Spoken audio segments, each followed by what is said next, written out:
But I'm very excited to jump into this session, Missing Chapters. If this is your first time joining us, Missing Chapters really is this series that we do where we talk about and uncover different topics that weren't addressed in the HR handbook. And so we love to get a little bit dirty, a little bit spicy, if you will. And I'm so excited for Kiki to join us because this is a topic I've been wanting to talked to her about for a really long time now, and she's got such an expertise in this topic. And we were just talking before this about her journey to where she's at today. So I'm excited for her to share with all of us. I will be your host. I'm Anna, and I've been at Nava for just a little bit over a year.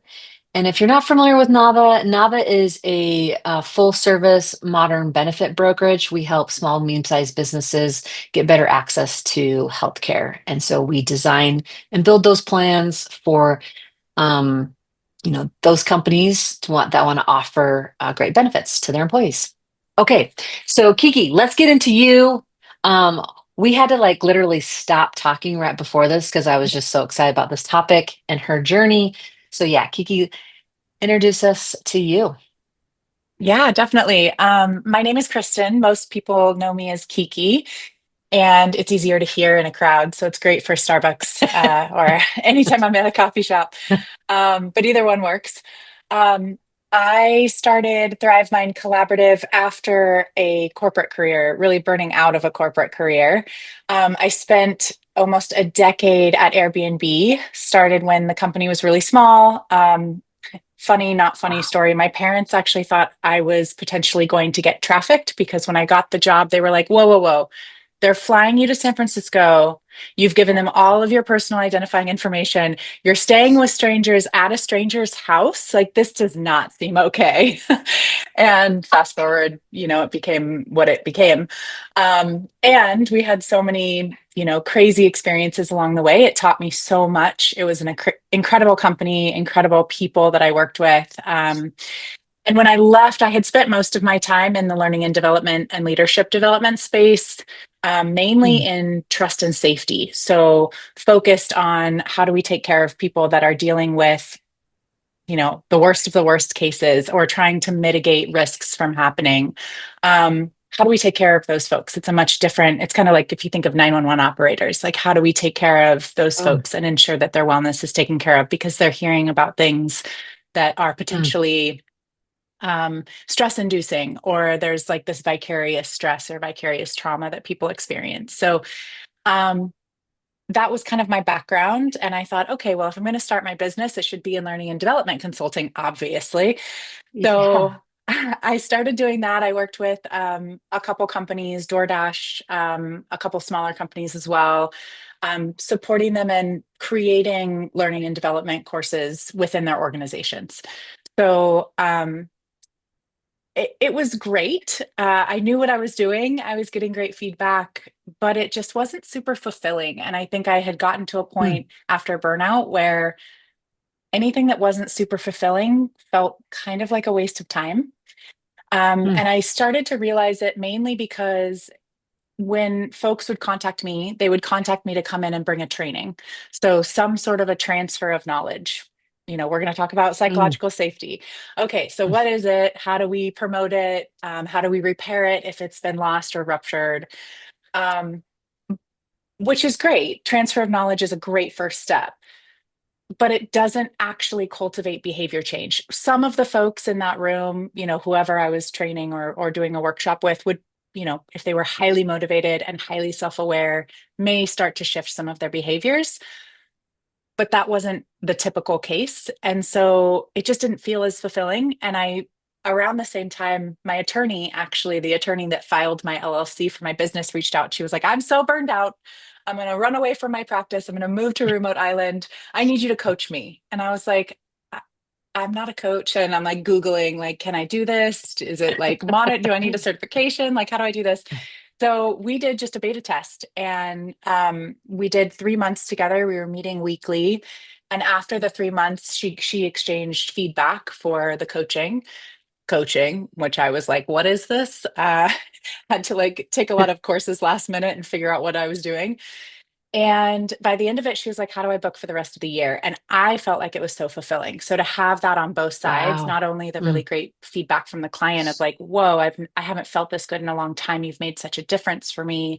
And she mm, changed a lot of her habits based on the coaching. It really was like the behavioral change part is so hard. Learning something new, not as hard, but applying it so much harder. So I think mm. that's where I fell kind of ass backwards into coaching. And I just found it to be so fulfilling. I love it so much. And that's now 90% of my business. So fascinating.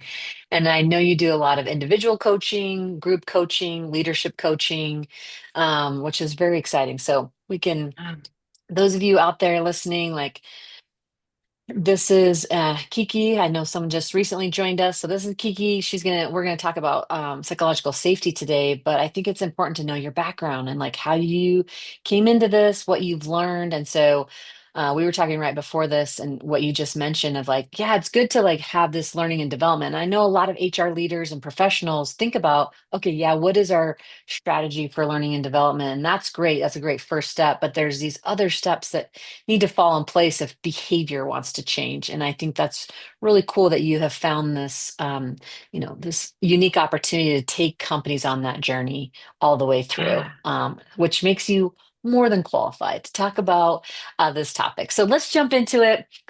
Kiki, let's just start out. I know psychological safety is a buzzword. It's a hot topic. I see it all over LinkedIn and different communities that I'm in. So let's just start out by how do you define it um, in like working with leaders and teams? Like when you go into a company, like what is that grounding that you do around this topic? Yeah, great question. So I think the first person that I started reading her work was Amy Edmonston. So oftentimes, if I am doing a workshop on psychological safety, that's one of the first slides is what is psychological safety? Let's ground in what this is. So we're all using the same definition.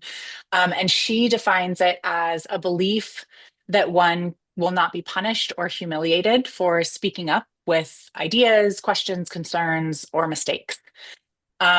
And I think the only thing that I would adjust there, because I think there's a lot of confusion. We talked about this right before the session between trust and psychological safety.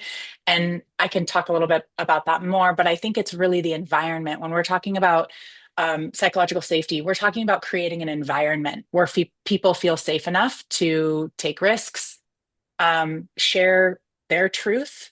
I think we all have our own unique lived experiences. And so we may have different truths. And sometimes it's messy, sometimes it's hard, but folks feel safe to bring that up. And folks feel safe to admit mistakes because they know they're not going to be punished or, um, embarrassed by that, but rather it's going to be seen as a learning opportunity or a growth opportunity. Um, I think just being able to, one of the easiest things is, do you feel like you can in your work? And maybe there's, if folks want to share in the chat too, like, do you feel safe enough to go into a room with your team or your broader cross functional team and say, hey, this isn't working. Can we figure out a different way to approach this? If Mm, you don't feel safe to say that, or you're like, ooh, well, I could say that in some rooms, but not others, I would then start to look at what level of psychological safety you have in different areas in that room where you feel like you could totally do that. What are the elements that make that room feel safe? And then you can start to expand it from there. But that's really how I would define it is it's an environment where you feel safe enough to bring things up and it's going to be met with curiosity instead of judgment.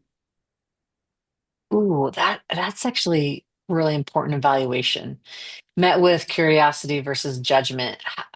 Mm. How do you know if that's happening? Maybe Yeah, I'm jumping ahead a little bit, but totally. like that is like so valuable to be like as you're walking through and really being honest, like am I in an environment where I can, share my opinions, et cetera, what you just said. How does Yeah. one know or evaluate that? Yeah, I think as leaders, I think it's becoming more self-aware. We're all in such a fast-paced environment. So I don't think that most leaders, I don't think have negative intent. But when we're in a very safe or a very fast environment, we're moving very quickly, we can inadvertently um, kind of not think about safety. And so it could be Yeah. as simple as, hey, what if we tried doing it this way? Maybe then we could solve for this problem as well and feed two birds with one stone, right? Like, and then the person says, no, we've always done it this way. Even Mm, if it's like, you know what, we've always done it this way, mm, so let's just keep doing it the way we've done it. Right? mm, Like that in on the surface, that doesn't seem like it would rupture safety or even trust, mm, but underneath it you're dismissing an idea. So I think that's an example of mm, not showing up with curiosity. An example of showing up with curiosity, I honestly, I think at the end of the day, as humans, we all just want to feel seen and heard and understood. And so if you can remember that as a leader and showing up in a way to go, huh, Anna, tell me more about that. Why would we mm, move in that direction instead of this direction that we've been going in? Tell me more. Right. And so mhm, it's that takes time. So if you're in a mm. super fast-paced environment, right, that's totally like the opposite of what you think of when you're like, okay, we have to be efficient. We got to make decisions quickly and we have to be Yeah. agile and which you can do both. But I think there's an investment up front, especially with teams, like an investment up front of that curiosity of building that relational trust so that you can build an Mm. environment of psychological safety. Does that answer your question? Oh my gosh, yes, there's just so Okay. much there. I love that too because it really is at the individual level that then can Yeah. like, start to expand. Yep. So why do you think that, the psychological safety often gets overlooked, even in like very trust focused oriented cultures or organizations? Yeah, I'm so interested in the connection between trust and psychological safety because I think it's where a lot of leaders or teams get tripped up. Um, Uh, Trust to me feels really big and conceptual. So I've done presentations on trust before and defining trust. There's actually a really good book that was suggested to me by a dear friend, and it's called mm, The Thin Book of Trust by ooh, Feltman. I forget his first name, but Feltman, Charles Feltman, maybe. The Thin Book oh, of Trust, and awesome. it really is thin. Like it's a thin, quick read. Um, Brilliant but title. brilliant, right? Very, very logical. But trust does feel really kind of big and conceptual in general. If you ask anyone what trust is, define trust, right? You're going to get a bunch of different answers, but you'll start to see themes if you start to ask, what does trust feel like to you? And I think that's where we can kind Mm, of start to get to the root, like go beyond theory. And so, trust is more about the relationship that you have with one another.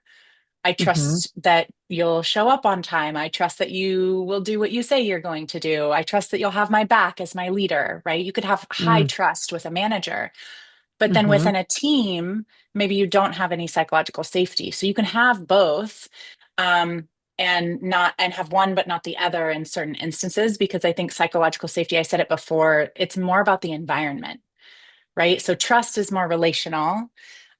Psychological safety feels uh, smaller and maybe more practical. And I think that's why it's become a mm. buzzword, because safety feels practical, right? Like we know what safety means. Um, Yeah. but I think, and it shows up in like the smallest moments. It's not like this big overarching policy. It's how we run our meetings. It's how we give Mm, feedback. It's how we handle mm, mistakes. Um, mm, and I think because it's a little less obvious, it tends to get missed. Even in cultures where people feel like there's high trust, there can be a lack of psychological safety in the environment. Um, an oh, example of fascinating. this, right? An example of Yes. this is like at Airbnb when we just started to take off. And, we had high trust. We were very, very innovative. You have to have trust and psychological safety in order to be innovative. I think we did have psychological safety at the time as well. But we started to ramp up, right? And people started to know what Airbnb was. We had like an actual website and it was working. We had different teams. We started hiring these like, quick sidebar. Before Airbnb, I was a surgery scheduler for 5 orthopedic surgeons and a pain management doctor, and I was planning to go to med school. meds or the nursing program had a 2-year wait list. I saw this thing called Airbnb. I was like, cool, I can work remotely and study on the side. So this is great, you know? And then it was like 10 years later, and I was like, I guess I worked at a tech company, and my Yeah. dreams of being in the medical field are long behind me. But that was who they were hiring. Mm, They weren't hiring ex-Googlers or ex-Facebook mm, folks or Twitter or even Pinterest, right? Like we weren't well known enough to get those types of folks. mm. So they were hiring ex surgery schedulers, right? So who had no idea what they were doing in terms, I had customer service knowledge, but that was about it. Um, and once we got a little bit bigger, we started hiring folks from these bigger companies that had all this knowledge, and our psychological safety plummeted. Did we trust those people? Absolutely. They had amazing expertise. Most of them were very nice. But man, an ex surgery scheduler in a room of ex Googlers talking about what this policy should look like. I was like, I'm not going to speak up. I might have ideas, but I'm That not going to speak is up. Right. fascinating. That is And so then, fascinating. right. And that Yeah, can then snowball. Right. And so totally.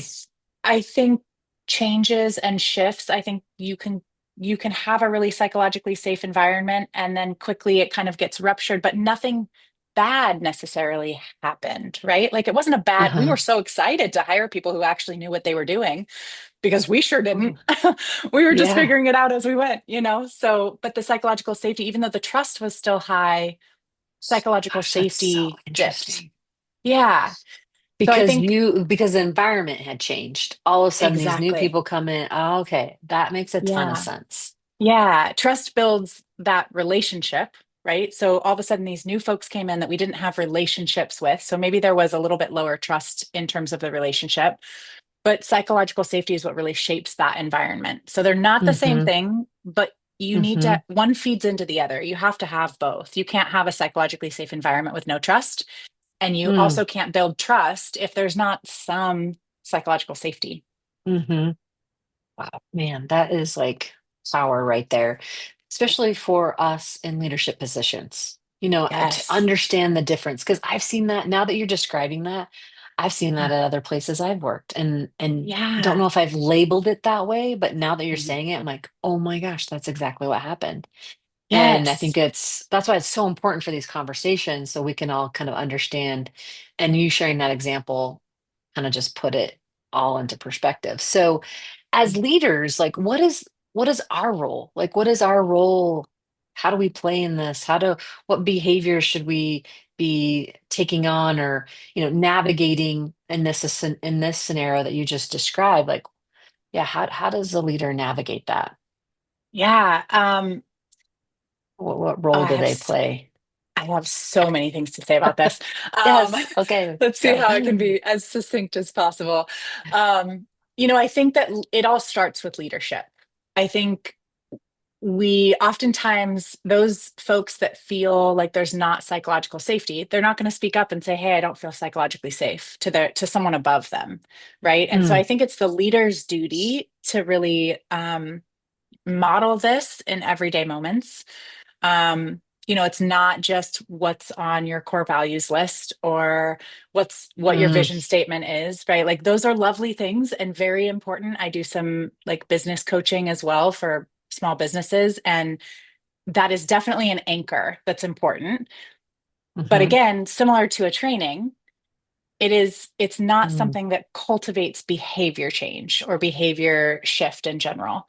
And so a leader who is modeling taking accountability for their mistakes and sharing the mistakes that they've made and the learning lessons that they've had from it. Growth mindset, right? How can you model that growth mindset for mm. yourself in front of your team or in front of the broader team? I think that's what builds safety, especially because vulnerability like that is contagious. Um, I don't Yeah. know if you've ever been in a room where a question is asked and everyone's kind of silent and everyone's waiting for someone else to speak up first. And then the first person, the first like brave soul, this always happens in my group coaching. I'm like, there's gonna be awkward silences. It's okay.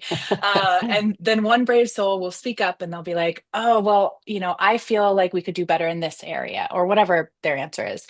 And then all of a sudden someone else speaks up and someone else speaks up and someone else speaks up. And it's this beautiful kind of knock-on effect because that type of vulnerability is contagious. If Mm. Scotty over here can say, hey, I don't think this is working, then maybe I can say, how I think it could work or what shift I think might be beneficial, right? And so I think leaders Mm. model that. If we're watching, it's kind of like the don't do as I or do as I say, not as I do. Like, gosh, I used to use that as a leader, and I'll never forget. I had an individual on my team, and I would always send emails late at night because I was just trying to keep up on everything. Don't do that. Yeah. Take your breaks. Go home. Don't look at your computer. That's what I would say. Mm. But then people were getting emails at 10 p.m. at night. Right. Yep. And so what did my team end up doing? They were checking their email at 10 o'clock at night because that's what Mm. their leader was doing. So even though I was saying all the right things, I wasn't Yep. modeling it. And that Mm. caused, problems down the road. But I think so going Mm. back to your question, what can leaders really do? Like, yes, what role do leaders play? I think they play the role. They are center stage. They are the ones that need to model the behavior first if they're expecting their teams to show up in that way as well. Um, and the cool thing about psychological safety is part of it is making mistakes and owning them in front of people. So it's okay if you don't get it right. I think we're like, oh, I need to do it in this way and it has to be perfect. I'm definitely in that boat as a recovering perfectionist. Like, I have to do it perfectly.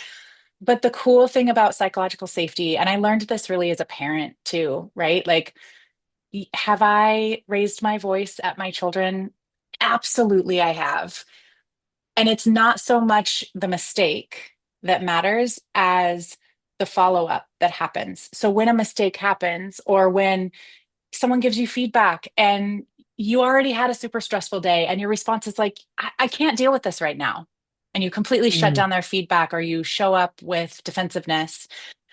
I think automatically that person feels shut down. You're degrading trust. If you can come back around and say, Anna, I am so sorry. You gave me this feedback and I was having a super stressful day and I reacted defensively and I really shouldn't have done that. And I apologize that that happened. I'd love to hear more. Can you tell me a little bit more about this feedback and what I can do to shift in the future? That moment of coming back and repairing, that's what builds psychological safety and trust. Mm. So it's not about not making mistakes. I think that's oftentimes people are afraid or they won't do anything because they don't know what the perfect way of doing it is, or they're afraid of making a mistake. But that's the cool thing about trust and Yeah. psychological safety. The more mistakes you make and being open about it and showing that you're also learning from them, right? I Mm. think that's really what builds that psychological safety. So creating the space for open and honest conversations, listening without interrupting. I think that's a big one. Ooh, Um, that was a good Validating, one. right? And even just reflective listening. So once the person is done, repeating what you heard. Did I get that right? Is there anything else you want to share there? Did I miss anything? Right? Just making sure that you're really aligned on what the person was saying and how you interpreted it. Um, I think the other thing too that can be so easy is like in this fast-paced environment, oh, Anna, that's a great idea. Let's just move forward with that. And poor Jake over here is like, but I had an idea too. And we're like, yeah, yeah, no, that's a Yeah. different idea, right? That's that's So like, interesting because I think right, often that happens without us not like we're trying to be supportive, realizing, but in doing that, we've maybe silenced somebody else or not given them an yeah, opportunity. Gosh, I exactly. think I've done that. Okay, that's a really good Totally. example. Right. Right. And this is like what coaching is all about, right? It's bringing that self-awareness of that exact Mm. moment that you just had. That's what happens in a lot of coaching conversations where someone, I ask a question or I state something and someone goes, oh man, I've totally done that. Ooh, I need to apologize for that. Ooh, I need to repair that Mm. situation, and all of a sudden they're taking notes and they're like, okay, okay. Mm. But then the process of coaching, they're rebuilding trust with their employees. And so it's okay if that mistake, we all have mistakes, right? Like a mistake is just a mistake. You get take two, or maybe even take three. Mm. But you have to own it and Mm. you have to listen to the feedback, no matter how challenging it might be to hear that feedback. Um, and that Mm. takes practice, But yeah, Hmm. welcoming folks into the conversation, validating different viewpoints. Hey, Jake, I can totally see where you're coming from with that because it would solve for these things. I do think Anna's solution might help us do these other things. Is it okay if we move in that direction and test that out and see how that works? And then we can come back together and make a decision if we really want to move in that direction. So Mm. validating what other, yeah. Oh, Jake, there is a Jake up in here. Sorry, I wasn't trying to Jake's like, wait a minute. wait a minute. You're talking Yes, about me. Jacob, totally. It's all about validation. Again, going back to what we said before, all humans want to feel heard and understood and supported. And so Yeah. how can you create the space for that, and really Hmm. approach feedback or input with curiosity rather than defensiveness or shutting it down?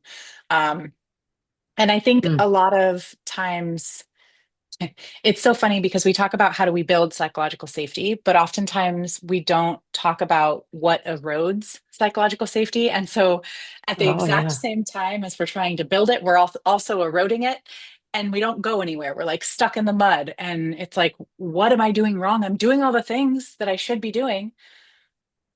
But I think there's also this element of like, what's eroding psychological safety within your team or within your organization? Um, and there's a lot of things that come to mind when I say that. I think at the end of the day, it's about asking the team and creating a safe environment where folks feel like they can say, this is what safety feels like to me. Eroding psychological safety could look like being dismissive. So I think I said it before, like, oh, we've always done it this way, right? It doesn't even have to be mean. Like, it could be Mm. like, oh, you know what? That's a great idea, but like, we've always done it this way. So let's just do it this way, right? It could be so minimal and not feel on the surface like a negative thing. Um, Reacting harshly to mistakes or punishing people, especially if it's like in front of other people. So, like publicly Mm. criticizing someone, publicly correcting someone, um, even bringing in like, oh man, Anna made this mistake and I want to make sure we all learn from it, right? Even something like Oh, that, where now Anna's like, oh God, I made a mistake and they oh, said it in front of everyone, right? And that will yeah. totally degrade psychological safety for that person, right? And maybe for the other people in the room too, because they're like, well, I don't want to get called out. I'm not going to be open and honest about my mistakes. Totally. Yeah. So, Yeah. but I think it is That's, ultimately about how you consistently show up. It's not about just one time being curious or one time having a feedback conversation with your mm. team. It's about integrating it into the small moments. So maybe it's 15 minutes at the end of every team meeting where it's feedback time. And we go around the room and we share any sort of feedback for how things are going as a team. How do we feel like where do we feel like we're moving? Do we feel like we're all Mm. moving in the same direction? What questions are there? What feedback do we have? It could also be in one-on-ones if that feels a little too scary. I've suggested that to people before, and leaders' eyes will get really big. And I'm like, all right, let's Mm. start in one-on-ones. In every Can one-on-one. imagine a Like, CEO being like, I'm not sure I want to have that conversation at the executive uh-huh. level. Right. Yeah. It's so, Yeah. so true. And I think it's also about, at the end of the day, I think it's just really about inviting ideas, honoring that people can have different like perspectives, they can have different lived experiences. It doesn't mean that one is right and one is wrong. They're all valid. Everyone's lived experience is valid. We could both be in the same room experiencing the exact same thing and have Mm. completely different takeaways, I've right? been And there. so Yeah. Hmm. creating that safety is being able to bring that person into the fold and they feel safe enough to share, hey, I didn't really feel like this went well for these reasons. And I've Mm. had this situation before where I spoke up about something myself and a couple other members were like, oh, that wasn't good. And so I spoke up about it. And I made the mistake of like, me and some of my team members think this, right? And I was like, ooh, I probably should have just owned it for myself. Because then what ended up happening is that leader went to every single member of the team and came back to me and said, well, it was only really you that felt that way. And Oh, everyone else didn't feel that way. And so it completely um, kind of eroded the psychological safety for me and also for the other two people who were like, thanks for speaking up on our behalf, but also that didn't go well. So maybe we shouldn't do that again, right? Was kind of the yeah. underlying Right. message there. So, Oh, that's interesting. And I've seen that. Um, because there's a really good question in the chat. Let's just pause for a second and go there. Yeah. Love mistake, totally. I think that should be like a whole chapter on its own. Yeah, Equals mistake. absolutely. But the question is, can you talk about how sometimes employee interactions between each other can erode psychological safety? And Yeah. leadership may or may not be aware of it. And I think too, like if you're an HR professional leader, you're almost having to navigate and coach like on the side and mitigate some of this erosion maybe happening, or employees are coming to you and you're like now trying to influence leaders. Like, I don't know, Yeah. what would you like in that scenario answering this question? How would you approach Yeah. I mean, this? the first red flag here for me is like if a leader isn't aware of it, why? Like, are there spaces? Is it safe enough for that employee that maybe had that felt like their psychological safety was eroded because of another employee situation? Do they feel safe enough going to their manager? Do they have enough trust or psychological safety with their manager to be able to say, hey, this situation happened with Joe. And, I really felt like, he wasn't listening to my idea, or I really felt like he, put me down in front of everyone else in the meeting or whatever it was. Do they feel safe enough to bring that to their manager? If the leader doesn't know about it, that's my first question is like, ooh, there's a lack of psychological safety or trust between the employee and the manager relationship. So I do think that that's Hmm. something that's not really the answer to this question at all. But I just need to call out that red flag. Yeah. Um, Mm. and I think that can happen. Absolutely. Right. Like I've definitely going back to the example that I shared before when we were hiring folks that really knew what they were doing and, little old me, I was a post surgery scheduler. And here I am in this tech world, and we're talking about how to create a policy on, I don't know, what do we do if there's some sort of sexual harassment on the site, either on the site or off the platform, right? How do Wow. we deal with that, right? I don't know. Like I'm a surgery scheduler. I used to be anyway. So like I don't really, so I'm sitting there like I don't really, but I have ideas. One thing I didn't mention at the beginning, I'm very neurospicy. Definitely have ADHD, and which is such a gift and also can be challenging in some ways. But one of the gifts is a plethora of ideas. So I come into this meeting and I'm like, oh, what about this? What about this? What about this? What about this? Now, I haven't thought about every single idea and how implementation would go and what that would look like. I haven't thought that deep yet. I'm just spewing out ideas. Well, one of my now dear friends, who at the time joined our team, he was ex Facebook. And he joined our team. We're very dear friends now, but man, we did not get along and we totally butt heads. And we're just very different people. And so I was like, ideas, ideas, ideas. And he was like, you haven't thought through any of these ideas that you're putting out on the table. Like he was so logical and linear and like, okay, let's logically think about everything and put it all together. And Mm. I was just like, here's all these ideas. Let's talk about it. Right. And so he in a meeting in front of other people was like, you just need to stop, because he was very overwhelmed. It was his own reaction to his Oh. own experience based on me kind of like continuing to put ideas out. He was overloaded and reacted in the moment, which I understood later. I've raised my voice at my kids. I've reacted in the moment, not because they're doing anything bad, but because there's so much noise and I'm overstimulated and I react. Right. So, yeah, this can totally happen. And then I think in that situation, I had a trusting relationship with my manager at the time. So, and my manager at the time actually knew this gentleman who was hired. He worked with him in a past role at Facebook. Mm. Mm. So I went to him and he kind of knew both of us in different contexts. And first of all, the Mm. first thing he did was he validated, ooh, yeah, Nick can sometimes come off a little brash, or he can come off, he really likes to think about things really linearly and logically. And what I've learned from you is you're really creative. And so he didn't put me down. He made me feel Mm. validated for my experience. He asked me questions. He approached it with curiosity. So that continued to strengthen our trust with each other, our psychological safety. Um, and then he suggested either a moderated conversation where he would support, or if I felt comfortable, a conversation directly with this gentleman. We started meeting on a weekly basis. We started building trust. We were sharing feedback with each other. Not all of the conversations were great. I cried in many of them. Um, but we got to a point where we trusted each other so much. And we actually ended up doing like an internal podcast at Airbnb together. And he's a lovely human. So, Nick, if you ever watch this recording, shout out. I love you so Yes, much let's now. send it to him. Let's Yeah. let's send it. But yeah, absolutely. And I think it does come That's back to like bringing it up. How can you bring it up? yeah. Well, that's Yeah. such a great example of almost repairing, Hmm. or I guess it's maybe building and repairing.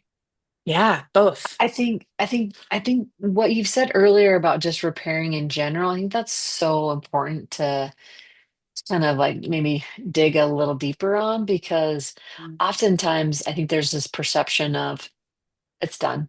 Like Yeah. leadership, they don't even care, whatever. And leadership's like, whatever, or maybe that's too brass, but like, or too simplified. But let's dive into the repairing and rebuilding a little bit because Yeah. I feel like that's so important. So, Yeah. talked a little bit about building between you and Nick, like building Yeah. something maybe wasn't quite there, but you guys then dove in and you took steps to actually build that trust and maybe reestablish the psychological safety that was Yeah. kind of already there. But yeah, I would Yeah. just love to hear you like maybe some other examples around that, or how can Yeah. teams rebuild trust or repair where it Yeah. has eroded?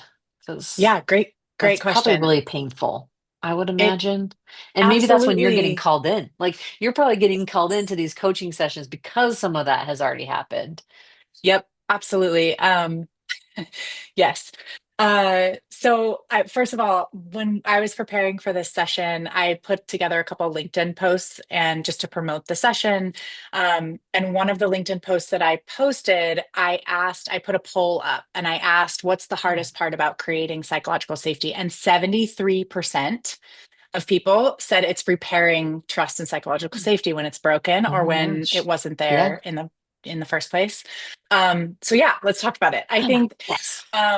and I'll go back to Nick real quick and I'll share an example and then I'll kind of talk through why that worked maybe.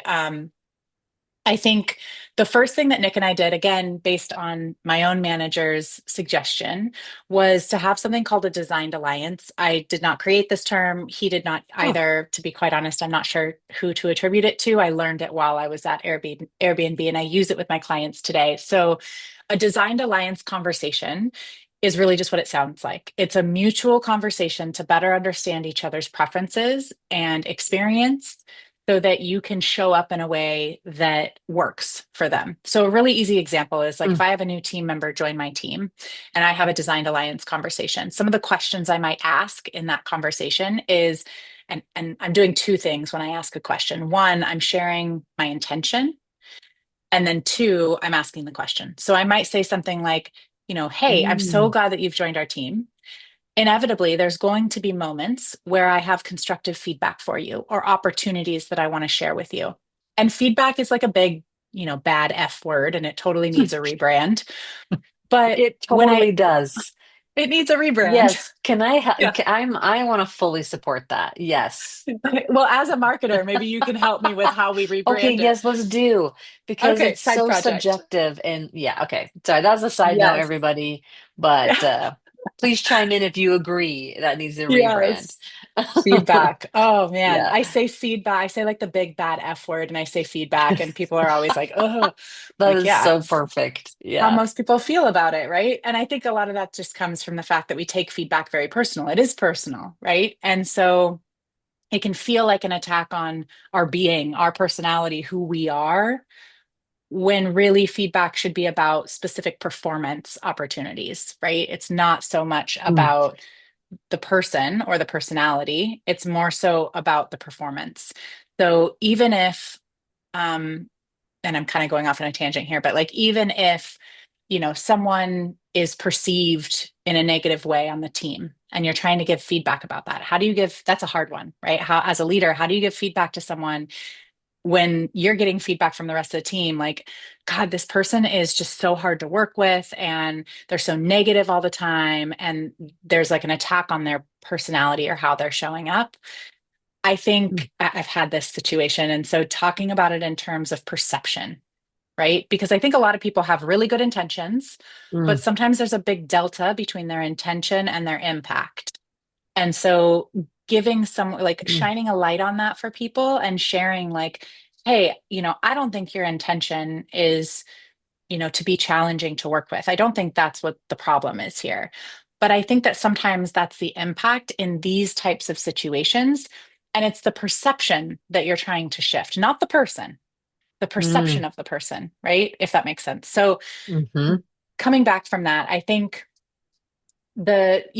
having that design alliance conversation with a team member might be, hey, I'm going to have to give you feedback at some point. That's part of the job, it's part of the role. I think of feedback as data to help you learn, to help you grow, to help you achieve your goals. It comes from a really good place, but despite that, feedback can still be difficult. So what's your, how do you best receive feedback? Is it in the moment?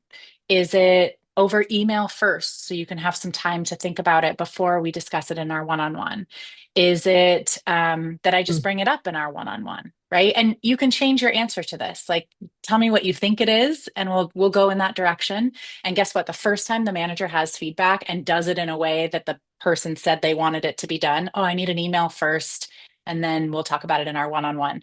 Well, guess what? Maybe that person has positive feedback. They send them an email. They're like, hey, you did a really great job on this. I'd love to give you more feedback in our one-on-one when we talk on Thursday, right? Immediately, you just deposited money into the trust bank because you listened to what they said, you took an action in accordance with what they said. That's basically what Nick and I did. It was, for him, it was, I can never get a word in edgewise. I've gotten that feedback a lot because I have a lot to say. Again, intention, very positive. I'm like, I have Yeah. things to say that might be helpful. Let me get them all out. And you can pick what's helpful. I have no ego attached to them, but like, I got to get it all out for you to pick what's helpful, right? And so for him, it was like, I need you to pause and welcome me into the conversation because I don't want to interrupt you. That feels really uncomfortable for me. And I was like, oh, but just interrupt me. You're like, tell me to pause for Oh, a minute, wow. Yeah. And it was like, no, you need to do that. You need to pause yourself and welcome me into the Mm, conversation. So that's those designed alliance conversations. It wasn't just one, it was multiple. It usually stemmed from something happened in a meeting. One of us was negatively impacted by it. And in our oh, next one on one, we would have another designed alliance conversation about that situation and how we could do it differently in the future. So I think when you're building or rebuilding, it starts with just naming the situation. What mm, happened? What was the situation? Right? Just being open and forthright about it. So, like, even if it's like, hey, I realize I might have handled this poorly, and it may have impacted the trust in our relationship, or it may have impacted psychological safety with our team. I want to work with you to figure out a way that I can do this differently in the future. Or maybe in the future, I'd like to do it in this way. I really apologize that I did it in this way, right? So it's like mm, naming the situation and taking ownership or accountability for it. Um, Sharing your intention. I want to have high psychological safety and I want folks to feel like they can share their ideas. And by cutting you off in that meeting, that's not what I was creating. And so you're stating your intention, you're stating the situation very clearly. You're taking accountability for your part, you're owning your part in the situation. Own your part is I'm using air quotes because there's a wonderful woman, Deborah Roberts. She has a whole training. It's called the communication protocol. And she talks a lot about building trust through communication, and owning your mm, part is a main part of that. So owning your part, stating the obvious, stating up front, um, and stating your intention. What do you want to have? What happened? What do you want instead of that thing? Right. mm, Um, and then inviting conversation in the moment, being able to say, how did you feel in that situation? What came up for you? Right? Did you mm, feel that too? Did you feel like trust was eroded in that conversation? How did that feel? Right? But just get, which might feel awkward, but like, and you can even say that, right? Like, I know this feels like an awkward conversation, but I really want to hear from your perspective how that felt so that I can shift my behavior and make sure that I'm focused on creating psychological safety in our team. Right? So really inviting and making mm, that person feel comfortable enough to share their perspective, um, and then collaborating on how to move forward. So maybe mm, that's revisiting feedback norms. How do we How do we give feedback on this team? Maybe it's revisiting how we share ideas, right? Like leaders often will talk to me about, like, okay, yeah, I love the idea of having everyone give their opinions, but if we did that in every single meeting, we would not be able to move as quickly as we need to move, right? Yeah. And so giving people, like, creating a norm or a process for when and how we share our ideas, which, as someone who spent a lot of time in project and program management, it's so essential Mm, to be able to have those pockets of time where you are bringing in ideas, feedback, right? There's periods of time. It's not throughout the entire project, but there's these little yeah. pockets, right? These pockets Ooh, I where it's like like, all that. right, Hmm. here's a moment where we're going to come into a room and it's literally just a brainstorming time. We're not going to talk about which ideas work, Mm, which ones don't. We're not making a decision. We're just talking about ideas, or we're just mm, talking about feedback, right? Um, mm. and so creating those pockets for folks to kind of come Hmm. back and do that. Uh, but yeah, That's that I think that's that how feels we so mostly recover. tangible. Like I Yeah. think, it feels so massive because you're like psychological safety. Oh my gosh, that's so big. And it's like, and it is. It's like this Mhm. environment you just talked about, creating that environment and things that you can do to do that, but the rebuild feels like so foundational, and you just outlined a really solid framework that I think a lot of us can be like, okay, yeah, I can do that, because you just Yeah. named the steps. And I think for a lot of you know our audience, HR has to go and influence, has to make it really Yes. simple to for any leadership team, maybe their own leadership team, to like Yep. adapt. And I think what you just did was like made it really simple to follow these certain things. And I love the pocket analogy because it is so timely, but Mhm. you're doing it in a way that creates that space to just feed the framework. Ah, Yeah. Kiki, this has Yeah. been amazing. This has been incredible. I know we could probably do part two, part three. I hope you come Yes. back on our series. I would Um, love to. for those of you who are looking at the clock thinking, okay, how are we going to wrap this up? We got 9 minutes. I just want to uh kind of hit on just a couple things because now we have this framework. We're solid and like, okay, we could go and do these things. Um, Yeah. what is you know, we have this ideal framework. What does it look like in a on a regular just team's daily rhythm? Maybe an Yeah. example, because it's like even if us as leaders have this framework, how does that translate to not just a slide in a deck, not just like Yes. a one-on-one space for this? Like talk to Yep. a little bit about that, and then Yeah. flow that into like what HR pros, leaders on this call could start doing this week to ensure Yeah. there's that environment. Either it's you, maybe they already think it's happened, like yes, we have a solid Yeah. psychological, environment, but like what can they continue to do this week Yeah. just to ensure that they're on the right track? Yeah. So sorry, that's Um, a loaded two-part question, but just to kind of it, guide us to the end here and hopefully, yeah. yeah, wrap it all up. Yeah, absolutely. So, I mean, I think it all starts with communication. So, I think when we're thinking about, like, what's the day to day, it's how are you creating those pockets? Since you liked that analogy, how I are you did love it. creating those pockets from a day-to-day perspective where you can really see what's happening within the interactions of the team. So asking your team, and this is things that folks can do right away, right? Like asking your team, Mhm, or as HR professionals, encouraging leaders to kind of do these little mini pulse checks. Do you feel safe to speak up? Um, what gets in the way of you feeling safe to speak mm, up? Um, what is an example of a time when you felt really safe to show up as your true self and share your ideas without fear of rejection or judgment or punishment, mhm, right? What does that look like for you? Um, I think it's also, how do you model this?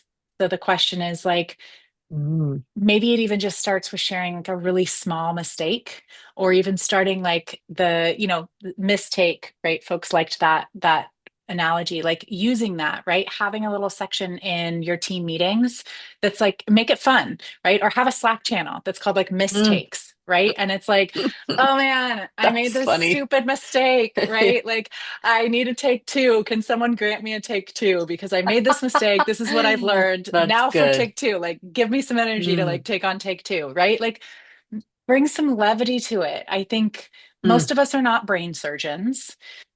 hmm. And so, Yeah. like, bring a little bit of levity to it. Like, how can we feel more safe? You and I are talking about trust falls at the very beginning before we Yes. started all of Yes. this. And I was talking about how at one of our first trust and safety offsites, we did actual trust falls. And I was sitting in the corner as someone who created the offsite. And I was like, this is not okay. Like, this is bad. Someone's going to get hurt. It's not, I'm going to be in trouble. Like, this is not okay. But using that analogy is like, what does it feel like when you make a mistake and you've been caught by your manager, by your team, by your cross Mm, functional partners or your stakeholders? What does that feel like when you trip and fall and someone catches you in your mm. work? What does that feel like? Whatever that answer is, double down on that. Relief. Right? Yeah, double down on that. And how do we create Mm, that type of a culture? And it's going to be different for everyone. mm, I think that's also why psychological safety is hard, is because what makes you feel psychologically safe and what makes me feel psychologically safe and what makes someone mm, who's maybe been marginalized or, has a mm, completely different lived experience than you and I, what makes them feel safe, right? How do mm, they show up? And how do we show up around them to support them? It might look different. And so being open minded about it, even mm. encouraging leaders to like end every conversation with like, is there anything that I didn't hear that you wish I would have heard in this conversation? Ooh. Right. Ooh, Or that's is there, good. Yeah. right? If there's a single thing you want me to walk away with from this conversation, what would it be? Right. And Mm, welcoming that in. Um, I mm, think, again, like you said, it feels so big, but psychological safety is built in these really small moments. And it just takes self awareness. It takes your own accountability to show up in that way. But the really cool thing is there's this like ripple effect that happens. And so even if you're in a culture of an organization that doesn't feel like it's psychologically safe, you can still create a very psychologically safe team, and that ends up rippling outwards, which that was another experience at Airbnb. Not to say that Airbnb wasn't psychologically safe, we got there, but like I mentioned before, shifts and changes happened. We were yeah. moving very quickly. It was no one's fault that psychological safety was eroded, but it felt, that was my first burnout, was like, I was completely shut off because I didn't feel like it was Mm, psychologically safe. And what could I do as a middle mm, level manager at the time? But hmm. your leadership does matter. And that trust and the psychological safety is built in moments. And so being very clear with yourself, or with, if you're an HR person supporting leaders, being very clear with the leader, like, what is the type of moment that you want to cultivate? How do you want people to feel when Mm. they leave a team meeting, when they leave a one-on-one? Um, and just determining and being intentional about that moment that you want to create. Oh, it's so good. And I mean, I know we were joking about trust falls, but it's such a great example of like Yes. setting up to help you understand what your team, how they feel safe. Because it's hard to Yes. just go in and be like, what makes you feel safe? And you're kind of like, I don't know. But when you set it up of like, okay, a trust fall, like Mhm. hypothetical, like I Yep. think that I'm gonna go, that's like immediately thing I'm gonna go do with my team of like, okay, yeah, what does make you feel safe if this is the scenario, to try to Yeah. pull that out of them. Because sometimes we don't know, like our teams don't know, leaders don't know until they're like Yeah. this the experience is actually set up, like that micro pocket is actually created to like help you understand as a leader. So oh my gosh. Yeah. Okay. Well, HR leaders, like if you are on the call, listening to this live or post and recording, like Kiki, like I want you to come talk to us, talk to my team. Like this has been extremely valuable. I can see Awesome. why people from all over the country are knocking on your door to have them come and coach. Have you them, come and coach them and their teams and individuals. Like this has been incredible. Your wisdom, your advice, just us walking through that framework. I mean, valuable, like gold. This is Yeah. like HR gold right now. Oh, And I team love gold, it. like team leadership gold. I think any leader, regardless of what kind of industry you're in, this is incredibly valuable. So thank you so much for taking the time out of your busy day to share your wisdom with us. Absolutely. Thank you So so where much can for people having me. yeah, so where can people find you? LinkedIn, like where if they're interested Yeah. in contacting you, signing up for your services, what's the best way? Yep, absolutely. So on LinkedIn, I'm Kristen Wilkinson. It's not actually, I think it says Kristen Kiki Wilkinson is how it shows Okay. up. I have my glasses. I have super long blonde hair, so it's fairly easy to. Oh, and it's the same photo I think that was on this originally. And then my website is Thrive Mind Collaborative. So it's a take on Hive Mind. We're constantly learning from each other. I try to pull in experts in situations, especially working with clients. If there's something that comes up and I have an expert in my network, I pull them Oh, in. So cool. Thrive Mind Collaborative is the name of my website. You can learn more about me there. You can book a time to meet. But yeah, reach out Cool. via LinkedIn. I try to share every week. I try to share a post of some sort with some sort of infographic that can be helpful. Like it's meant to be something that people can print out and kind of keep at their desk and be like, okay, here's Mm, my framework or my steps that I can take. So maybe I'll go cool. back and create one for psychological safety and send it to folks if that's something that folks would benefit from. Absolutely. That's fantastic. Well, again, thank you so much. Please follow Kiki on LinkedIn. We just a lot of good information out there and really good people that are sharing it. So thank you, Kiki, for all that you have done for this community. And yeah, hopefully you'll join us again. We can have another part two or maybe a I would different love topic. it. You have been Ah, fabulous. You've been fabulous. absolutely. Thank you so much Awesome. for Well, thanks having me. everybody. Have a wonderful rest of your day. Bye. Thank you.